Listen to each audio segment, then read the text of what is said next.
نکاح ہو گیا. اب آپ دیکھیے کہ موسیٰ علیہ السلام کا یہاں تک کا کردار کیا نظر آتا ہے کہ وہ ایک ایسے مرد ہیں کہ جن کے اندر مردانگی ہے. اور وہ مردانگی کہاں نظر آتی ہے؟ ایک تو عورت کو پروٹیکٹ کرنے میں، دوسرے باحیا ہونے میں، کہ یہ نہیں کہ پانی پلا کے پیچھے ہی چل پڑے. آج تو اگر کوئی مرد کسی عورت کا کوئی کام کر دیتا ہے تو پھر کیا ہے، اس سے انڈیو ایڈوانٹیج چاہتا ہے. لیکن یہاں پر آپ دیکھیے کہ کسی قسم کی کوئی ایسی چیز نہیں، آ کے اپنے رب سے ہم کلام ہوتے ہیں. اور پھر اس کے بعد جاب ملنے لگتی ہے، اور جاب کی بہترین شرط یہ کہ نکاح ہو جائے، اسے قبول کر لیتے ہیں، کیونکہ نکاح زیادہ بہتر ہے بنسبت اس کے کہ انسان کسی ایسے فتنے میں پڑے کہ جہاں ایمان سنبھالنا اور حیا قائم رکھنا مشکل ہو. اور پھر اس کے بعد جو نکاح کی ٹرمز اینڈ کنڈیشنز ہیں وہ ایک بھلے مانس شریف انسان کی طرح، نوبل مین کی طرح ان کو پورا کرتے ہیں. اور اس کے برعکس جو بے غیرت ہوتے ہیں وہ ان میں سے کوئی بھی ایک کام نہیں کرتے. تو اس لیے مرد کی غیرت اور مردانگی اس میں ہے کہ وہ واقعی اپنے رول کو سمجھے اور اس کو نبھائے جو اللہ نے بحیثیت مرد اس کے اوپر رکھا ہے، ڈالا ہے. اگر اللہ نے اس کو قوام بنایا ہے تو پھر وہ ذمہ داریاں بھی اٹھائے، وہ عورت پہ سب کچھ نہ ڈال دے بلکہ اس کو پروٹیکٹ کرے. پھر کیا ہوا؟ موسیٰ علیہ السلام نے مدت پوری کی، 8 کی بجائے 10 سال پوری کی. 10 سال بعد اب اپنے وطن واپس جانا چاہ رہے ہیں. جب موسیٰ علیہ السلام نے مدت پوری کر دی اور وہ اپنے اہل و عیال کو لے کر چلا تو طور کی جانب اس کو ایک آگ نظر آئی. اس نے اپنے گھر والوں سے کہا، ٹھہرو، میں نے ایک آگ دیکھی ہے، شاید میں وہاں سے کوئی خبر لے آؤں یا اس آگ سے کوئی انگارہ ہی اٹھا لاؤں جس سے تم تاپ سکو. وہاں پہنچے تو وادی کے داہنے کنارے پر مبارک درخت میں ایک درخت سے پکارا گیا، اے موسیٰ، میں ہی اللہ ہوں، سارے جہان والوں کا مالک. اور حکم دیا گیا کہ پھینک دے اپنی لاٹھی. جو ہی کہ موسیٰ علیہ السلام نے دیکھا کہ وہ لاٹھی سانپ کی طرح بل کھا رہی ہے تو پیٹ پھیر کر بھاگے اور اس نے مڑ کر بھی نہ دیکھا. ارشاد ہوا، موسیٰ پلٹا، خوف نہ کر، تو بالکل محفوظ ہے. اپنا ہاتھ گریبان میں ڈال، چمکتا ہوا نکلے گا بغیر کسی تکلیف کے. اور خوف سے بچنے کے لیے اپنا بازو بھینچ لے، خوف سے بچنے کے لیے اپنا بازو بھینچ لے. یہ 2 روشن نشانیاں ہیں تیرے رب کی طرف سے فرعون اور اس کے درباریوں کے سامنے پیش کرنے کے لیے. وہ بڑے نافرمان لوگ ہیں. موسیٰ علیہ السلام نے عرض کیا، میرے آقا، میں تو ان کا ایک آدمی قتل کر چکا ہوں، ڈرتا ہوں کہ مجھے مار ڈالیں گے، اور میرا بھائی ہارون مجھ سے زیادہ زبان آور ہے. اسے میرے ساتھ مددگار کے طور پر بھیج دیجیے تاکہ وہ میری تائید کرے. مجھے اندیشہ ہے کہ وہ لوگ مجھے جھٹلائیں گے. فرمایا، ہم تیرے بھائی کے ذریعے سے تیرا ہاتھ مضبوط کریں گے اور تم دونوں کو ایسی سطوت بخشیں گے کہ وہ تمہارا کچھ نہ بگاڑ سکیں گے. سبحان اللہ. اللہ کس طرح اپنے بندوں کی تائید کرتا ہے، کیسے مدد کرتا ہے، کیسے ان کا روب دوسروں کے دلوں میں ڈال دیتا ہے. لیکن اس کے لیے کچھ کوالٹیز ہونی چاہیے، اللہ کی اطاعت اور فرما برداری کی، خالص اس کے لیے عمل کرنے والے انسان ہونا چاہیے. ہماری نشانیوں کے زور سے غلبہ تمہارا اور تمہارے پیروکاروں ہی کا ہوگا. پھر جب موسیٰ علیہ السلام ان لوگوں کے پاس ہماری کھلی نشانیاں لے کر پہنچے تو انہوں نے کہا کہ یہ کچھ نہیں مگر بناوٹی جادو، اور یہ باتیں تو ہم نے اپنے باپ دادا سے کبھی سنی ہی نہیں تھی. انہیں جھٹلا دیا. موسیٰ علیہ السلام نے جواب دیا، میرا رب اس شخص کے حال سے خوب واقف ہے جو اس کی طرف ہدایت لے کر آیا، اور وہی بہتر جانتا ہے کہ آخر انجام کس کا اچھا ہونا ہے. حق یہ ہے کہ ظالم کبھی فلاح نہیں پاتے. وقال فرعون یا ایھا الملأ ما علمت لکم من الہ غیری. اور فرعون نے کہا، اے اہل دربار، میں تو اپنے سوا تمہارے لیے کسی کو الہ نہیں جانتا. حامان ذرا اینٹیں پکوا کر میرے لیے ایک اونچی عمارت تو بنواؤ، شاید کہ اس پر چڑھ کر میں موسیٰ کے خدا کو دیکھ سکوں. میں تو اسے جھوٹا سمجھتا ہوں. اس نے اور اس کے لشکروں نے زمین میں بغیر کسی حق کے اپنی بڑائی کا گھمنڈ کیا اور سمجھے کہ انہیں کبھی ہماری طرف پلٹنا نہیں. آخر کار ہم نے اسے اور اس کے لشکروں کو پکڑا اور سمندر میں پھینک دیا. اب دیکھ لو کہ ان ظالموں کا کیسا انجام ہوا. ہم نے انہیں جہنم کی طرف دعوت دینے والا پیش رو بنا دیا، اور قیامت کے روز وہ کہیں سے کوئی مدد نہ پا سکیں گے. ہم نے اس دنیا میں ان کے پیچھے لعنت لگا دی، اور قیامت کے روز وہ بڑی قباحت میں مبتلا ہوں گے. حذیفہ رضی اللہ تعالیٰ عنہ کہتے ہیں کہ نبی صلی اللہ علیہ وسلم نے فرمایا، ایسے لوگ پیدا ہوں گے جو میرے طریقے کے علاوہ کسی دوسرے طریقے کو اختیار کر لیں گے. تم ان میں اچھی اور بری دونوں چیزیں دیکھو گے. میں نے کہا، کیا اس خیر کے بعد کوئی شر آئے گا؟ آپ نے فرمایا ہاں، جہنم کی طرف بلانے والے لوگ ہوں گے، جو شخص ان کی بات مانے گا اسے جہنم میں پھینک دیا جائے گا۔ میں نے عرض کیا کہ اے اللہ کے رسول، ہمیں ان کے اوصاف بتا دیجئے۔ آپ نے فرمایا وہ لوگ ہماری ہی قوم سے ہوں گے، ہماری زبان بولیں گے۔ میں نے پوچھا اگر مجھے ان کا یہ زمانہ ملے تو آپ مجھے کیا حکم دیتے ہیں؟ آپ نے فرمایا مسلمانوں کی جماعت اور ان کے امام کو لازم پکڑنا۔ میں نے کہا اگر ان کی جماعت نہ ہو اور نہ کوئی امام ہو؟ آپ نے فرمایا پھر سب فرقوں سے الگ رہنا، اگرچہ تجھے کسی درخت کی جڑ چبانی پڑے، حتیٰ کہ تجھے اسی حال میں موت آ جائے۔ یعنی کسی بھی گمراہ کن لیڈر کے پیچھے نہ لگنا، ورنہ قیامت کے دن بھی اسی کے ساتھ ہوگی، جیسے قوم فرعون جو ہے وہ اپنے لیڈر کے ساتھ ہوگی۔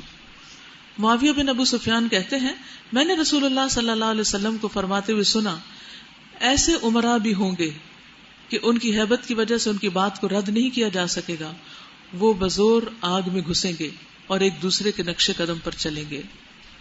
تو اس سے پتہ چلتا ہے کہ کسی کو بھی فالو کرنے سے پہلے خوب اچھی طرح جانچ کر لیں کہ ایسا شخص کا اپنا اخلاق، دین اور ایمان کیا ہے اور اس کی دعوت کیا ہے۔ کیا وہ پیورلی خالصتاً قرآن و سنت کی دعوت دیتا ہے یا ادھر ادھر اپنے من گڑت خیالات اور بہت سے فلسفے بھی اس میں داخل کر رکھے ہیں؟ کیونکہ بعض اوقات دنیاوی باتیں بہت خوبصورت خوشنما لگتی ہیں لیکن اس سے دین میں بدعات کا اندیشہ ہوتا ہے۔ تو دین کو اسی طرح سمجھیے جیسے اللہ اور اس کے رسول صلی اللہ علیہ وسلم نے سمجھا دیا۔ وَلَقَدْ آتَيْنَا مُوسَى الْكِتَابَ مِن بَعْدِ مَا أَهْلَكْنَا الْقُرُونَ الْأُولَى بَصَائِرَ لِلنَّاسِ وَهُدًى وَرَحْمَةً لَعَلَّهُمْ يَتَذَكَّرُونَ۔ پچھلی نسلوں کو ہلاک کرنے کے بعد ہم نے موسیٰ علیہ السلام کو کتاب عطا کی، لوگوں کے لیے بصیرتوں کا سامان بنا کر، ہدایت اور رحمت بنا کر، تاکہ شاید لوگ اس سے سبق حاصل کریں۔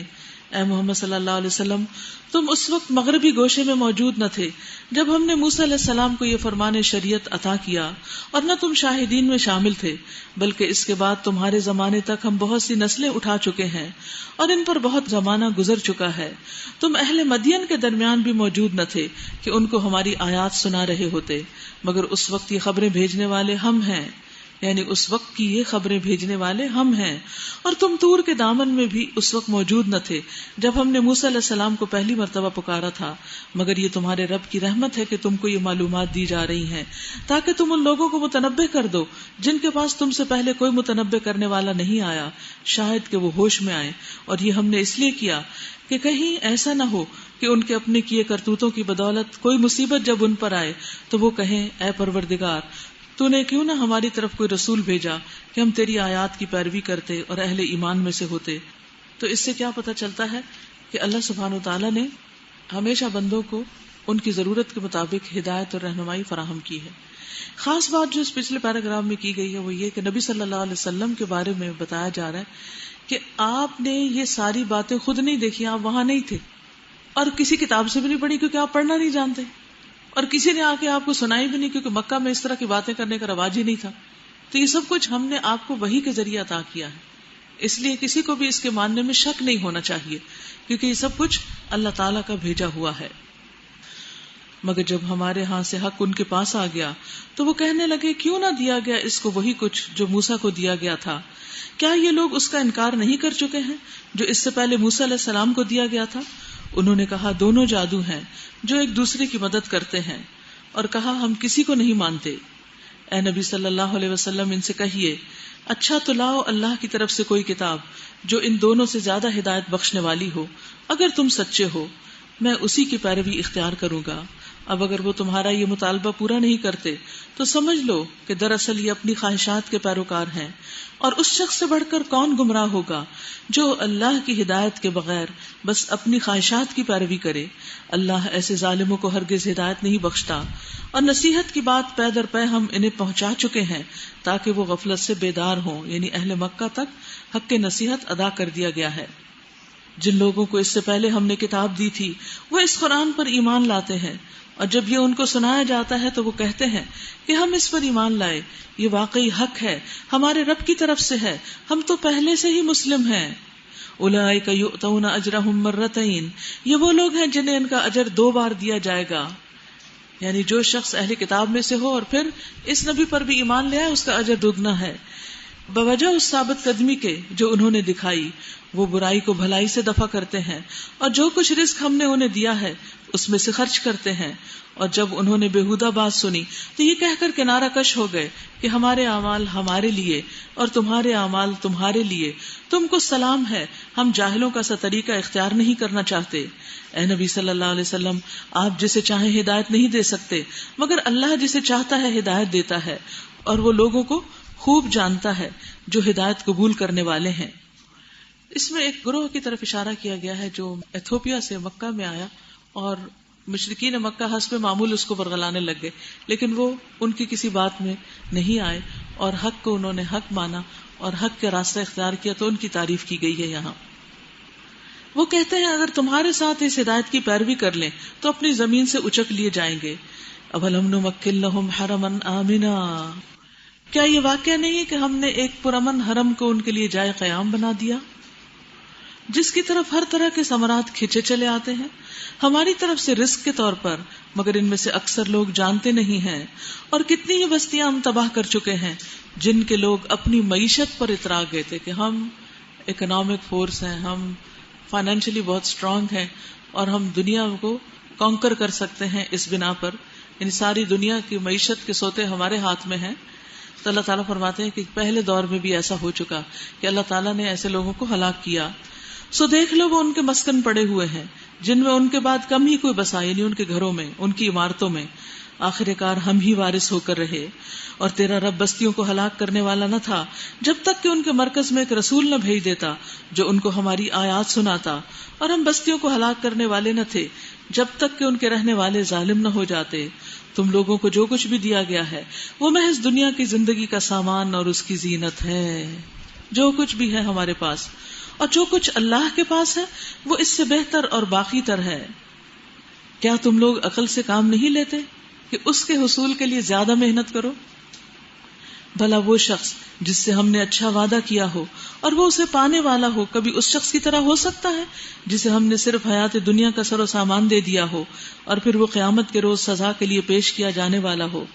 اور بھول نہ جائیں لوگ اس دن کو جب کہ وہ انہیں پکارے گا اور پوچھے گا، کہاں ہے میرے وہ شریک جن کا تم گمان رکھتے تھے؟ یہ قول جن پر چسپاں ہوگا وہ کہیں گے، اے ہمارے رب، بے شک یہی لوگ ہیں جن کو ہم نے گمراہ کیا تھا، انہیں ہم نے اسی طرح گمراہ کیا جیسے ہم خود گمراہ ہوئے۔ ہم آپ کے سامنے برات کا اظہار کرتے ہیں، یہ تو ہماری بندگی نہیں کرتے تھے۔ پھر ان سے کہا جائے گا، پکارو اپنے ٹھہرائے ہوئے شریکوں کو، یہ انہیں پکاریں گے مگر وہ انہیں کوئی جواب نہ دیں گے، اور یہ لوگ عذاب دیکھ لیں گے، کاش یہ ہدایت اختیار کرنے والے ہوتے۔ اور فراموش نہ کریں یہ لوگ وہ دن جب کہ وہ ان کو پکارے گا، یعنی قیامت کا دن جس میں سب کو پکارا جائے گا اور پوچھے گا کہ جو رسول بھیجے گئے تھے انہیں تم نے کیا جواب دیا؟ اس وقت کوئی جواب ان کو نہ سوجھے گا اور نہ یہ آپس میں ایک دوسرے سے پوچھ ہی سکیں گے۔ البتہ جس نے آج توبہ کر لی اور ایمان لے آیا اور نیک عمل کیے، وہی یہ توقع کر سکتا ہے کہ وہاں فلاح پانے والوں میں سے ہو۔ تیرا رب پیدا کرتا ہے جو کچھ چاہتا ہے اور خود ہی اپنے کام کے لیے جسے چاہتا ہے منتخب کر لیتا ہے۔ انتخاب ان لوگوں کے کرنے کا کام نہیں، کیونکہ وہ کیا چاہتے تھے کہ پیغمبر ہماری مرضی سے سلیکٹ کیا جائے۔ اللہ پاک ہے اور بہت بالا و برتر اس شرک سے جو یہ لوگ کرتے ہیں۔ وَرَبُّكَ يَعْلَمُ مَا تُكِنُّ صُدُورُهُمْ وَمَا يُعْلِنُونَ، تیرا رب جانتا ہے جو کچھ یہ دلوں میں چھپائے ہوئے ہیں اور جو کچھ یہ ظاہر کرتے ہیں۔ وَهُوَ اللَّهُ لَا إِلَٰهَ إِلَّا هُوَ، وہی ایک اللہ ہے جس کے سوا کوئی عبادت کا مستحق نہیں۔ لَهُ الْحَمْدُ فِي الْأُولَىٰ وَالْآخِرَةِ، اسی کے لیے حمد ہے دنیا میں بھی اور آخرت میں بھی۔ وَلَهُ الْحُكْمُ، اور حکم بھی اسی کا چلتا ہے۔ وَإِلَيْهِ تُرْجَعُونَ، اور اسی کی طرف تم سب پلٹائے جانے والے ہو۔ یعنی انسان کو ہمیشہ یاد رکھنا چاہیے کہ جس رب نے پیدا کیا واپس اٹھانا بھی اسی کا حق ہے اور وہی سمیٹے گا۔ اے نبی صلی اللہ علیہ وسلم، ان سے کہیے، کبھی تم لوگوں نے غور کیا کہ اگر اللہ تعالیٰ قیامت تک تم پر ہمیشہ کے لیے رات طاری کر دے، کبھی سورج نکلے ہی نہ، تو اللہ کے سوا وہ کون سا معبود ہے جو تمہیں روشنی لا دے؟ کیا تم سنتے نہیں ہو؟ ان سے پوچھو، کبھی تم نے سوچا کہ اگر اللہ قیامت تک تم پر ہمیشہ کے لیے دن طاری کر دے تو اللہ کے سوا وہ کون سا معبود ہے جو تمہیں رات لا دے تاکہ اس میں تم سکون حاصل کر سکو؟ کیا تم کو سوچتا نہیں؟ یہ اسی کی رحمت ہے کہ اس نے تمہارے لیے رات اور دن بنائے تاکہ تم رات میں سکون حاصل کرو اور دن کو اپنے رب کا فضل تلاش کرو، شاید کہ تم شکر گزار بنو۔ اور وہ دن جب کہ وہ انہیں پکارے گا، پھر پوچھے گا کہاں ہے میرے وہ شریک جن کا تم گمان رکھتے تھے؟ وَنَزَعْنَا مِن كُلِّ أُمَّةٍ شَهِيدًا فَقُلْنَا هَاتُوا بُرْهَانَكُمْ فَعَلِمُوا أَنَّ الْحَقَّ لِلَّهِ وَضَلَّ عَنْهُمْ مَا كَانُوا يَفْتَرُونَ۔ اور ہر امت میں سے ہم ایک گواہ نکال لائیں گے، پھر کہیں گے کہ لاؤ اپنی دلیل۔ اس وقت انہیں معلوم ہو جائے گا کہ حق اللہ کی طرف ہے، اور گم ہو جائیں گے ان کے وہ سارے جھوٹ جو انہوں نے گھڑ رکھے تھے، یعنی اللہ کے سوا کسی اور کو بھی جو الہ بنا رکھا تھا یا کوئی بھی اہمیت دے رکھی تھی۔ اس سے کیا پتہ چلتا ہے؟ 2-3 باتیں پتہ چل رہی ہیں۔ ایک تو ان آیات میں پتہ چلتا ہے کہ ساری تعریف اللہ تعالیٰ کے لیے ہے، جس نے یہ سب کچھ بنایا، یہ سارا نظام قائم کیا۔ اور حقیقت یہ ہے کہ جب بندہ اللہ کی تعریف کرتا ہے تو حدیث میں آتا ہے کہ ہم سے بڑھ کر کوئی چیز اللہ کو زیادہ پیاری نہیں، یعنی اللہ سبحانہ و تعالیٰ سب زیادہ اس بات کے حقدار ہیں اور پسند کرتے ہیں کہ ان کی تعریف کی جائے، کیونکہ وہی تعریف کے لائق ہیں۔ اہل جنت کے سانس میں تحمید جاری ہو جائے گی، جیسے ہم سانس لیتے ہیں نا، تو اہل جنت اسی طرح ہر وقت اللہ کی تعریف کرتے رہیں گے، یعنی ایسے تحمید سکھا دی جائے گی۔ یعنی اب دیکھیں نا، ہم کھا رہے ہوتے ہیں، پی رہے ہوتے ہیں، سب کچھ کر رہے ہوتے ہیں اور ساتھ سانس لے رہے ہوتے ہیں، تو جنت میں بھی اسی طرح سب چیزوں کو انجوائے کر رہے ہوں گے اور ساتھ ساتھ تسبیح کر رہے ہوں گے، یعنی تحمید کر رہے ہوں گے۔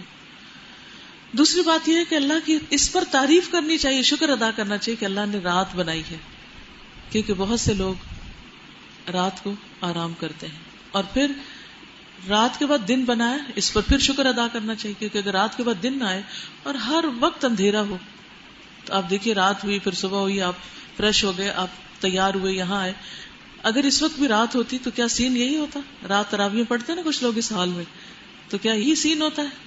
کتنا مختلف ہوتا ہے، رات میں ہر چیز کی شکل بدل جاتی۔ تو اگر صرف ایک ہی شکل رہتی تو پھر ہمارا کیا حال ہوتا، ہماری کیفیت کیا ہوتی؟ تو یہ بھی اللہ سبحانہ وتعالیٰ کی رحمتیں ہیں جن پر اللہ کی تعریف کی جانی چاہیے۔ پھر اللہ سبحانہ وتعالیٰ نے ہمیں باقی بھی مختلف طرح کی نعمتیں عطا کی، دن بنایا تاکہ ہم دن میں کام کر سکیں، اور دن کا اول حصہ خاص طور پر جس میں برکت ڈالی۔ اور پھر ایک اور بات جو یہ پتہ چل رہی ہے ہمیں، وہ یہ کہ اللہ سبحانہ وتعالیٰ ان سب نعمتوں کو دینے کے بعد انسان کا حساب بھی لے گا۔ پھر قارون کا واقعہ، یہ فرعون کے زمانے میں ہی تھا۔ ان قارون کان من قوم موسیٰ فبغى علیہم، یہ ایک واقعہ ہے کہ قارون موسیٰ کی قوم کا ایک شخص تھا، پھر وہ اپنی قوم کے خلاف سرکش ہو گیا، یعنی قوم سے غداری کی۔ کہا جاتا ہے کہ موسیٰ علیہ السلام کے چچا کا بیٹا تھا، اور ہم نے اس کو اتنے خزانے دے رکھے تھے کہ ان کی کنجیاں طاقتور آدمیوں کی ایک جماعت مشکل سے اٹھا سکتی تھی۔ ایک دفعہ جب اس کی قوم کے لوگوں نے اس سے کہا کہ پھول نہ جا، اکڑو مت، اللہ پھولنے والوں کو پسند نہیں کرتا، جو مال اللہ نے تجھے دیا ہے اس سے آخرت کا گھر بنانے کی فکر کر، اور دنیا میں سے بھی اپنا حصہ فراموش نہ کر، احسان کر جس طرح اللہ نے تیرے ساتھ احسان کیا ہے، اور زمین میں فساد برپا کرنے کی کوشش نہ کر، اللہ مفسدوں کو پسند نہیں کرتا۔ تو اس نے کہا یہ سب کچھ تو مجھے اس علم کی بنا پر دیا گیا ہے جو مجھ کو حاصل ہے، یعنی جس طرح آج کل لوگ کوئی ڈگری کر لیتے ہیں پھر اچھی جاب مل جاتی ہے، تو کبھی اللہ کا ذکر نہیں کرتے، کبھی شکر ادا نہیں کرتے کہ اللہ کی رحمت ہوئی ہے مجھ پر کہ مجھے یہ علم دیا ہے، یا مجھے یہ ڈگری عطا ہوئی، یا مجھے یہ جاب مل گئی۔ ہمیشہ اپنی قابلیت اور اپنے کارنامے بتاتے ہیں کہ کس طرح وہ عروج اور ترقی کے یہ منازل طے کر کے یہاں تک پہنچے ہیں۔ کیا اس کو یہ علم نہ تھا کہ اللہ اس سے پہلے بہت سے ایسے لوگوں کو ہلاک کر چکا ہے جو اس سے زیادہ قوت اور جمعیت رکھتے تھے؟ یعنی یہ کیوں اس چیز پر پکڑ رہا ہے کہ اس کے پاس مال کی وجہ سے بہت طاقت آ چکی ہے، اس سے پہلے لوگوں کے پاس اس سے بھی زیادہ بہت کچھ تھا، لیکن اللہ کی پکڑ سے کوئی چیز انہیں نہ بچا سکی، تو یہ کہاں بھاگ سکتے ہیں؟ مجرموں سے تو ان کے گناہ پوچھے نہیں جاتے، یعنی وہ تو ہمیشہ یہی سمجھتے ہیں کہ ہم بہت اچھا کرتے ہیں۔ کسی کٹے سے کٹے مجرم سے پوچھے کہ تم مجرم ہو، وہ بتائے گا، وہ ایسی ایسی تعویلیں کرے گا کہ آپ کو سب سے نیک انسان نظر آنا شروع ہو جائے گا۔ ایک روز وہ اپنی قوم کے سامنے اپنے پورے ٹھاٹ میں نکلا۔ جو لوگ حیات دنیا کے طالب تھے وہ اسے دیکھ کر کہنے لگے کاش ہمیں بھی وہی کچھ ملتا جو قارون کو دیا گیا ہے، یہ تو بڑا نصیبے والا ہے۔ یعنی اس کی دولت دیکھ کر مال کی ہرس پیدا ہوئی، اور انسان کے اندر ویسے بھی رکھی دی گئی ہے۔ نبی صلی اللہ علیہ وسلم نے فرمایا بوڑھے آدمی کا دل دو چیزوں کی محبت میں جوان ہوتا ہے، زندگی اور مال کی محبت میں. یعنی انسان بوڑھا ہوتا چلا جاتا ہے اور مال کی محبت بڑھتی چلی جاتی ہے. لیکن کثیر مال والے ہلاک ہوں گے سوائے ان کے جو اپنے آگے دائیں بائیں لیفٹ رائٹ خرچ کرتے رہیں بھلائی کے کاموں میں، نیکی کے کاموں میں، اور بخل سے کام نہ لیں. تو حیات دنیا کے طالب کیا کہنے لگے، کاش ہمیں بھی وہی ملتا جو قارون کو ملا ہے، یہ تو بڑا نصیبے والا ہے. مگر جو لوگ علم رکھنے والے تھے وہ کہنے لگے افسوس تمہارے حال پر، اللہ کا ثواب بہتر ہے اس شخص کے لیے جو ایمان لائے اور نیک عمل کرے. اب یہ ہوتا ہے علم، اور یہ ہے علم کا فائدہ کہ جس میں انسان کو فوراً ایسی سچویشن میں یاد آ جائے کہ اس کو کرنا کیا ہے. انہوں نے فوراً سوچا کہ نہیں، آخرت کا ثواب بہتر ہے، یہ تو چند دن کی دنیا کی زندگی کی رونق ہے. ہم میں سے کتنے لوگوں نے جنہوں نے قرآن پڑھ لیا اور علم حاصل کر لیا، دنیا میں اپنے سے آگے کسی کو دیکھ کر یہی خیال آتا ہو. یہی خیال آنا چاہیے، دنیاوی چیزوں سے متاثر نہیں ہونا چاہیے، اس کے پیچھے گم نہیں ہو جانا چاہیے. اور یہ دولت نہیں ملتی مگر صبر کرنے والوں کو. آخر کار ہم نے اسے اور اس کے گھر کو زمین میں دھنسا دیا، پھر کوئی اس کے حامیوں کا گروہ نہ تھا جو اللہ کے مقابلے میں اس کی مدد کو آتا. یعنی کوئی بھی اسے ڈوبنے سے بچا نہ سکا، نہ وہ خود ہی اپنی مدد آپ کر سکا، دھنسنے سے نہ بچا سکا. اب وہی لوگ جو کل تک اس کی منزلت کی تمنا کر رہے تھے کاش ہم بھی ایسے ہوں، کہنے لگے افسوس ہم بھول گئے. شکر ہے اس کے انجام سے سبق پکڑا. بھول گئے کہ اللہ اپنے بندوں میں سے جس کا رزق چاہے کشادہ کرتا ہے اور جسے چاہتا ہے نفع تلا دیتا ہے. نہیں تو اللہ کی تقسیم ہے، رزق میں کمی بیشی جو بھی ہوتی ہے. اگر اللہ نے ہم پر احسان نہ کیا ہوتا تو ہمیں بھی زمین میں دھنسا دیتا، کیونکہ ہم بھی وہی بننے کی تمنا کر رہے تھے. تو جو جس کے ساتھ محبت کرتا ہے اسی کے ساتھ ہوتا ہے. افسوس ہم کو یاد نہ رہا کہ کافر کبھی فلاح نہیں پاتے. تلک الدار الآخرۃ نجعلها للذین لا یریدون علوا فی الارض ولا فسادا والعاقبۃ للمتقین. وہ آخرت کا گھر تو ہم ان لوگوں کے لیے مخصوص کر دیں گے جو زمین میں اپنی بڑائی نہیں چاہتے، نہ فساد کرنا چاہتے ہیں، اور انجام کی بھلائی متقین ہی کے لیے ہے. جو کوئی بھلائی لے کر آئے گا اس کے لیے اس سے بہتر بھلائی ہے، اور جو برائی لے کر آئے تو برائیاں کرنے والوں کو ویسا ہی بدلہ ملے گا جیسے وہ عمل کرتے تھے. جنت میں جانے والوں کی ایک صفت یہاں بیان ہوئی ہے، بلکہ دو صفات بیان ہوئی. کیا؟ لا یریدون علوا فی الارض، بہت اونچے بن کے اور بہت بڑے بن کے نہیں رہنا چاہتے. عاجز بندے ہوتے ہیں، ان کا دھیان آخرت کی طرف لگا ہوتا ہے، اللہ کو راضی کرنے کی فکر میں مبتلا ہوتے ہیں. اس کے برعکس دنیا چاہنے والے اور دنیا کے پیچھے بھاگنے والے دنیا میں بڑے عہدے مرتبے رتبے چاہتے ہیں اور ان کو حاصل کرنے کے لیے انہی کے پیچھے دوڑ رہے ہوتے ہیں، ساری کوششیں انہی میں خرچ کر رہے ہوتے ہیں. تو ایک دنیا کا چاہنے والا ہوتا ہے اور ایک آخرت کا چاہنے والا. دونوں کے طرز عمل، دونوں کی سوچ، دونوں کی دعاؤں، دونوں کی کوششوں میں بہت بڑا فرق ہوتا ہے. تو یہاں پر کیا بتایا گیا کہ جنت میں جانے والے جو ہیں وہ دنیا میں علو نہیں چاہتے. نبی صلی اللہ علیہ وسلم نے فرمایا قیامت کے دن جب تم جمع ہوگے تو کہا جائے گا اس امت کے فقراء اور مساکین کہاں ہیں، کیونکہ وہ پہلے جنت میں جائیں گے. جب وہ کھڑے ہو جائیں گے تو ان سے کہا جائے گا تم نے کیا عمل کیے؟ وہ کہیں گے اے ہمارے رب ہم آزمائش میں ڈالے گئے، دو وقت کی روٹی بھی نہیں تھی ہمارے پاس، ہم نے صبر کیا تو اموال اور حکومت کا والی ہمارے علاوہ دوسروں کو بنایا گیا. یعنی کچھ دنیاوی جاہو جلال نہیں تھا ہمارے پاس، لہذا ہمیں عہدے بھی نہیں ملے کیونکہ ہمیں معمولی سمجھا گیا. اللہ عز و جل فرمائے گا تم نے سچ کہا، پس وہ لوگوں سے قبل جنت میں داخل ہو جائیں گے اور حساب کی سختی مال اور حکومت والوں پر رہ جائے گی. صحابہ نے عرض کیا اس دن ایمان والے کہاں ہوں گے؟ آپ نے فرمایا ان کے لیے نور کی کرسیاں رکھی جائیں گی اور ان پر بادلوں کا سایہ کیا جائے گا، اور وہ ان مومنوں پر دن کی ایک گھڑی سے بھی زیادہ مختصر ہوگا. تو اس سے یہ پتہ چلتا ہے کہ جو شخص دنیا کی کمی پر راضی ہو جاتا ہے اللہ قیامت کے دن اس کو کمپنسیٹ کر دے گا. لیکن اس پر صبر کرنے والے کم ہی ہوتے ہیں. عموماً کیا ہوتا ہے، صبر کی بجائے لوگوں کا رویہ کیا ہوتا ہے؟ شکوے شکایات کہ ہمارے پاس کم کیوں ہے، اور وہ دیکھو دوسروں کے پاس کیوں زیادہ ہے.